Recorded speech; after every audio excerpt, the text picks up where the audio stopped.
with the Unas here, they were like lizards, right? Like, you know, and like they had like fast twitch muscle, and they're very quick and whatnot. And so we talked about that too. And I actually based Shy One off of Lou Gossett's character, Fiddler from Roots, the TV series Roots.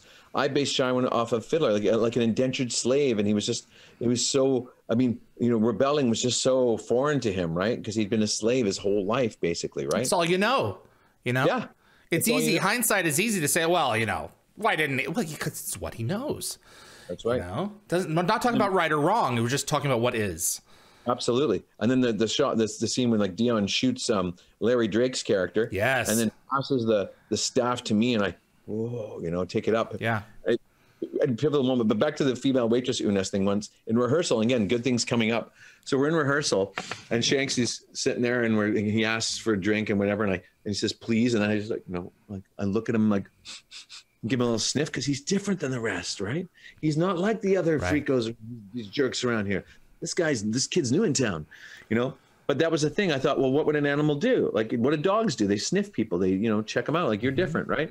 So, and Martin Wood just loved it. He's, oh, nice.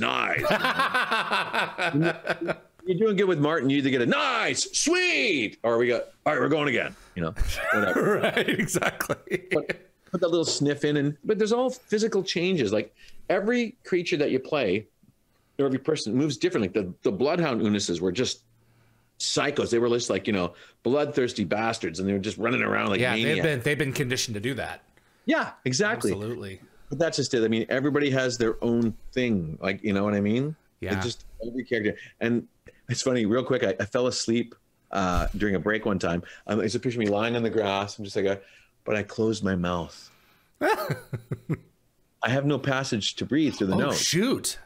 So I close my mouth, and I'm lying there, and in my dream, I'm suffocating in my dream. I'm like, can't breathe. I'm like, why can't I do? And then I woke up, and I was in this, like little unused room at the time, and we weren't filming it. I was alone, and I said, okay, Alex, calm down. It's okay. That's spooky. Don't let anyone know that you're such a goofball that you did that. Wow. Yeah, but after then on, I put a pillow behind my neck to keep my head back. Absolutely. You know? Yeah. Fun times. Jeez, man. That was I love that episode. You've got a society that has used these things for all forms. And one of the most striking moments for me is when the little boy comes in with the Unas, who's his caretaker, who's clearly a friend.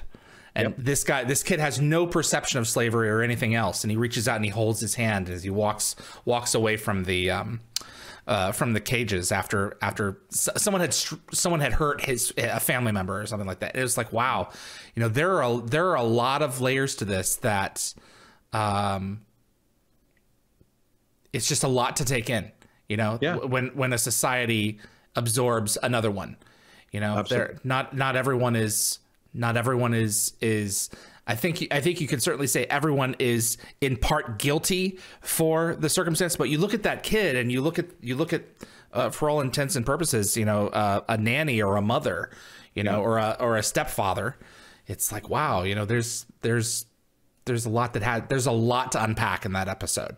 Yeah, well, you think of it, there's a lot of humanity. I mean, it's obviously parallels to slavery, of course. Because it's a sci-fi. Well, for the American experience, at least, I'll speak to that. Like when you look at something like you know, Django Unchained, right? Where you got Leonardo DiCaprio's character and Sam Brain. For Pete's sake. Samuel L. Jackson. Yeah. Who's a complete other end of it, for sure. Yeah. But here's a man who had been, and he's a slave. So he has to do what this guy's told. But of course, because see, the thing is, in the slave mindset, I would think, like, you're forced to treat these people like you care for them, like you're their family. And of course, we're all humans. So you're going to have some affection for this kid that you raised, right? His character did. So that's the tough part, is one side of this group is looking, they still have humanity. And yes, that they've been forced to look at people as being more human or treat them more like more humans. but they also have the capacities to still do that. Whereas from the master side of it, as it were, the owner side, they don't have that. And you do this and treat my children as such, but I'm not going to treat you as such. You know, and that comes across when you look at in that movie when Leonardo's character is killed, and you know Samuel L. Jackson yells out Calvin, and he just like runs to him, but he's been conditioned to do that. You know what I mean? It's not his freedom of choice. He didn't have choice, or maybe he did. I don't know. But yeah, well, that's one of the interesting things about that particular character. There may be some complicity there, but you know, typically you're right. You know? Yeah, but all I'm saying, you look at and tying it back to here is when he takes that creature's hand. See, that thing, the creature and the Unas in that has far more, let's say, humanity or creature entity. I don't know. Yeah. Like than the human child. Yeah.